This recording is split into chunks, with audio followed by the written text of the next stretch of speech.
UP के महोबा में एक अजीब सा वाकया सामने आया। वहां पर एक शादी थी और दूल्हा दुल्हन मंडप पे जयमाला के लिए तैयार खड़े थे। इतने में ही दुल्हन ने दूल्हे को एक अजीब सी हरकत करते देखा और तब उसे कुछ गड़बड़ लगी और तभी उसने दूल्हे से एक सवाल पूछा और कहा कि अगर तुम इसका जवाब दोगे तो मैं शादी करूंगी, नहीं तो नहीं। वो सवाल क्या था पता है? दुल्हन ने दूल्हे से 2 का पहाड़ा सुनाने को कहा था, लेकिन दूल्हा 2 का पहाड़ा भी नहीं सुना पाया। शादी टूट गई। लड़की ने ऑन द स्पॉट फेरे लेने से मना कर दिया।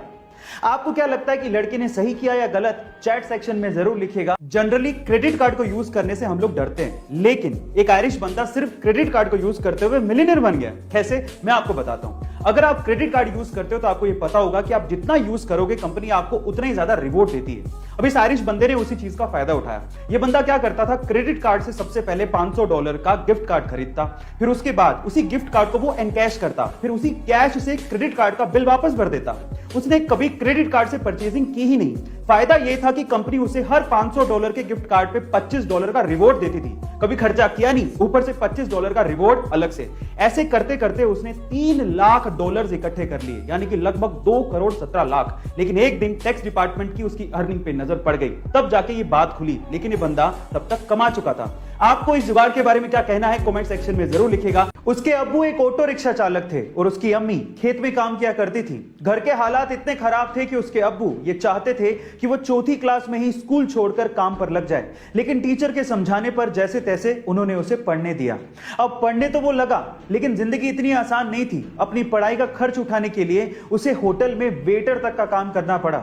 एक बार उसके पिताजी से अपने ही हक के पैसों के लिए किसी अधिकारी ने रिश्वत मांग ली। अपने पिता को हक के पैसों के लिए रिश्वत देते हुए देख के उस बंदे ने सोच लिया कि वो एक अधिकारी बनेगा। फिर क्या था, 21 साल की छोटी सी उम्र में उसने यूपीएससी जैसे बड़े एग्जाम को पहले ही अटेम्प्ट में क्रैक कर लिया और पूरे इंडिया में 361वीं रैंक बनाई और आज वो एक आईएएस ऑफिसर है। उसका नाम है अंसार शेख। गाइस, आपको अंसार शेख की मोटिवेशन स्टोरी कैसी लगी चैट सेक्शन में जरूर लिखिएगा। क्या हम इंडियंस शेयर मार्केट में इन्वेस्ट करने से डरते हैं? मैं ऐसा क्यों कह रहा हूं, जरा ध्यान से सुनिएगा। ये तो आपको पता ही है कि अगर आपको शेयर मार्केट में इन्वेस्ट करना है तो आपको एक डीमैट अकाउंट की जरूरत होती है। अब आंकड़े सुनिए।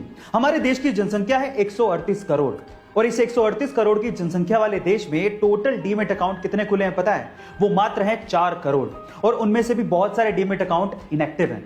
यानी कि हम भारतीय शेयर मार्केट में रिस्क उठाने से डरते हैं, लेकिन रिस्क है तो इश्क है।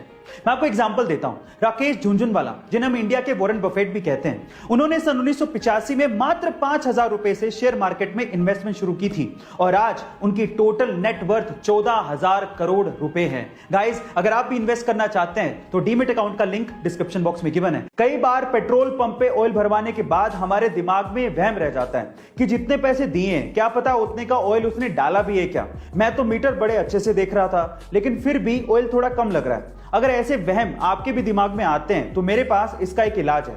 जब भी आप पेट्रोल पंप से ऑयल भरवाएं तो कभी भी 100 रुपए, 500 रुपए, 1000 रुपए, 1 litre, 5 litre, 10 litre, full tank, ऐसे नंबर्स जो कि प्रेडिक्टेबल नंबर्स हैं उनमें ऑयल ना भरवाएं, क्योंकि ऐसे प्रेडिक्टेबल नंबर से मशीन फिक्स हो सकती है और आपको कम ऑयल डिलीवर हो सकता है। इसकी बजाय आप लोग 100 की जगह 110 का भरवा लीजिए, 500 की जगह 550 का भरवा लीजिए, 1 लीटर की जगह 1.25 लीटर, 10 लीटर की जगह 12 या 13 लीटर। देखिए, जनरली ये लोग जेन्युइन होते हैं, लेकिन फिर भी अगर कोई ऐसा करने की कोशिश करे तो आप बच सकते हैं।